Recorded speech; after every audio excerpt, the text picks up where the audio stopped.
Good morning children, this is your Bhagwat madam for simple physics. Last video में हमने examples of scattering में पढ़ा था black colour of sky in the absence of atmosphere. Now we are continuing the same topic that is examples of scattering, but उसमें अब next example है red colour of sun at the time of sunset and sunrise. जब sunset और sunrise होता है, मतलब जब सूर्यास्त और सूर्योदय होता है, तो उस समय आपने देखा होगा कि जो सन है इट अपीयर्स रेड कलर. तो सिर्फ रेड कलर ही क्यों हमको दिखता है, इसके पीछे भी जो प्रोसेस है वो स्कैटरिंग है. इसके पीछे भी जो रीज़न है वो है स्कैटरिंग.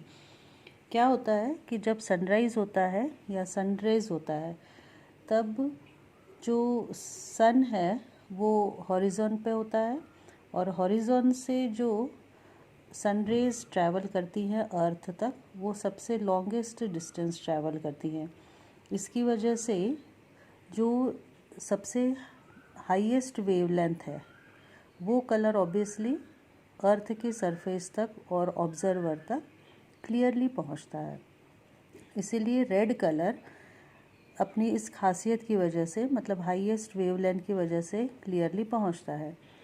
और यहाँ पे देखिए, हमने जो रेलेज लॉ पढ़ा था उसके हिसाब से भी अगर वेवलेंथ ज़्यादा होगी तो जो स्कैटर्ड इंटेंसिटी है वो लो होगी. मतलब ये जो रेड कलर है वो कम स्कैटर होगा और कम फैलेगा एटमॉस्फेयर में. इसीलिए ये सीधे सन से ऑब्जर्वर, मतलब अर्थ के सरफेस पे डायरेक्टली पहुंचता है. इसीलिए सनराइज़ और सन के समय जो सन है वो रेड कलर अपीयर होता है. Next example is white colour of clouds. Clouds जो हैं वो वाइट कलर के दिखाई देते हैं. इसकी वजह ये है कि रेलेज लॉ के हिसाब से जो वेवलेंथ है लाइट की वो ग्रेटर है as compared to size of dust particle और रेन ड्रॉपलेट्स. इसी वजह से जो साइज़ है इन लोग का, ये वेवलेंथ ऑफ लाइट से ग्रेटर है. जो साइज़ है डस्ट पार्टिकल का और रेन ड्रॉपलेट्स का वो लाइट के वेवलेंथ से ग्रेटर है. तो इस वजह से अकॉर्डिंग टू रेलेज लॉ ये इनकी वजह से लाइट जो है वो स्कैटर्ड नहीं हो पाती है. एंड जो भी स्कैटरिंग होती है सन रेज की वो सभी कलर्स की एक साथ होती है इस कंडीशन में. तो सभी कलर की एक साथ स्कैटरिंग होती है, जिसकी वजह से सभी कलर्स का प्रेजेंस होना, मतलब वाइट कलर का दिखना. तो इसीलिए जो क्लाउड्स हैं वो वाइट कलर के हमको दिखाई देते हैं. Next, white colour view of sky at afternoon. जो आफ्टरनून में जो स्काई जो है वो वाइट कलर का अपीयर होता है. ये रीज़न ये है कि उस समय जो सन है वो एग्जैक्टली हमारे सर के ऊपर होता है और इस सिचुएशन में सनलाइट जो है वो डायरेक्टली अर्थ के सरफेस तक पहुंचती है.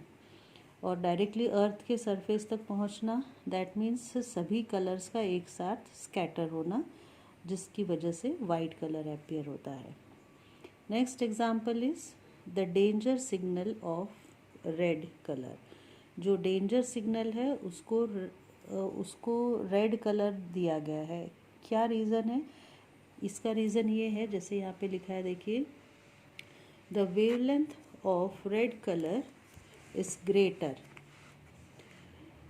सो by Rayleigh's law red colour is scattered less by the molecules of atmosphere, so red color can be viewed from very far also.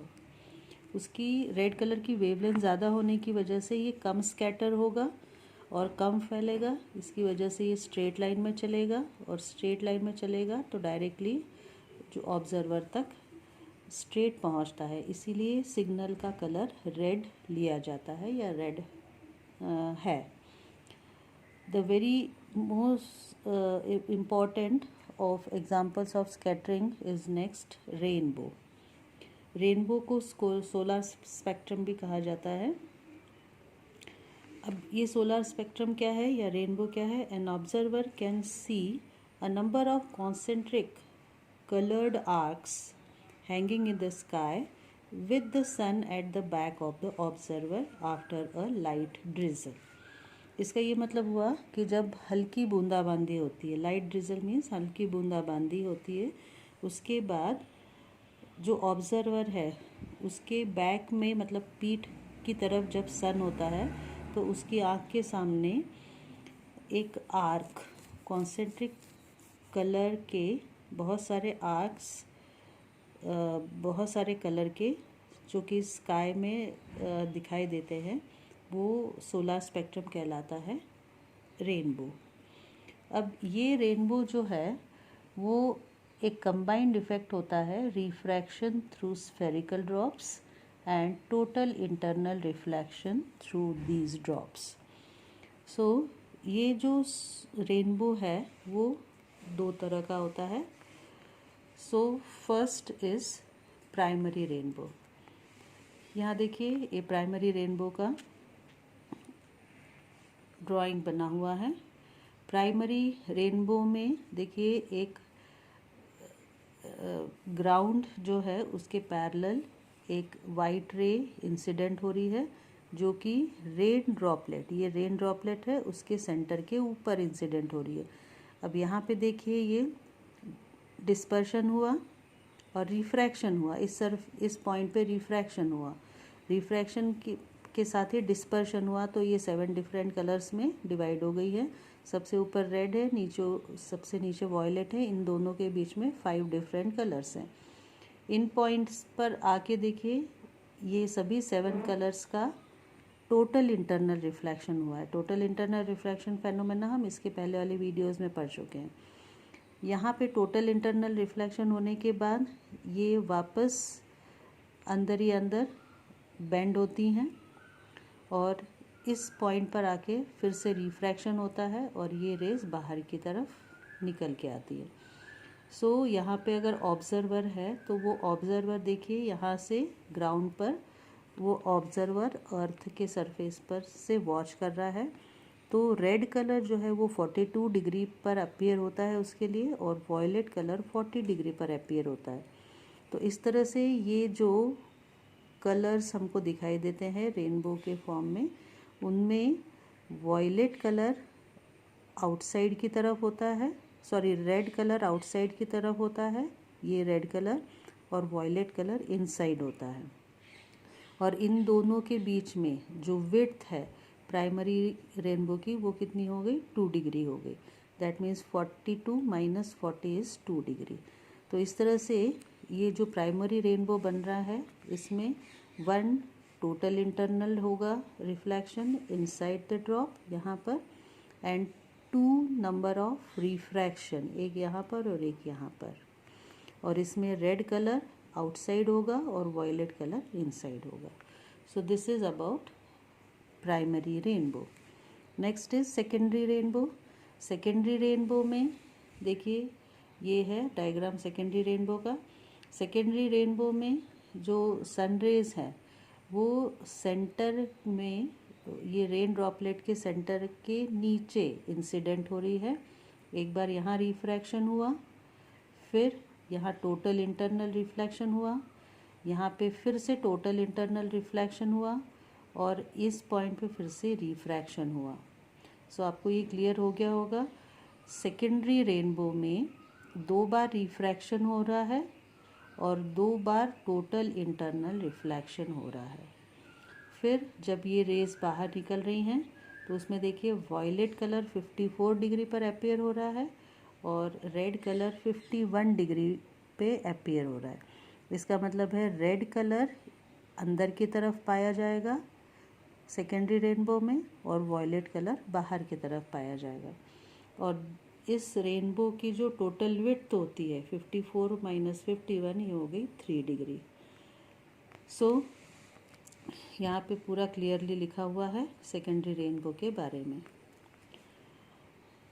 2 रिफ्रैक्शंस, 2 total internal reflections in which red color lies inside and violet color lies outside. Next topic जो है हमारा इसी से related है, same जो अभी हमने पढ़ा, difference between primary and secondary rainbow. यहाँ पे हम प्राइमरी रेनबो के पॉइंट्स पहले देख लेते हैं और उसका जस्ट अपोजिट होगा सेकेंडरी रेनबो। प्राइमरी रेनबो में देखिए, red colour is present at outer edge and violet colour is present at its inner edge. तो यहाँ पे क्या होगा, red colour is present at inside edge and violet at its outer edge. Primary rainbow में जैसे हमने देखा, the angular width is 2 degree, secondary rainbow में angular width is 3 degree. Next, intensity of this rainbow is much brighter. एक rainbow हमको दिखता है तो वो काफ़ी ब्राइट होता है, लेकिन अगर 2 रेनबो दिखते हैं, दूसरा रेनबो आपको पता है कि काफ़ी डल होता है। So the intensity of this rainbow is dull as compared to the primary rainbow. Next point, in its formation, light rays get refracted 2 times and internally reflected once. अब यहाँ पे क्या होगा, in its formation, light rays get refracted 2 times and internally reflected 2 times. दोनों phenomena दो बार हो रहे हैं। Next, primary rainbow में its middle portion is brighter and upper portion, middle portion means lower portion is brighter and upper portion is not so clear. और यहाँ पे secondary rainbow में its upper portion is brighter but its inner या lower portion is not so clear. So that's all for this video, this lecture. Good day and goodbye.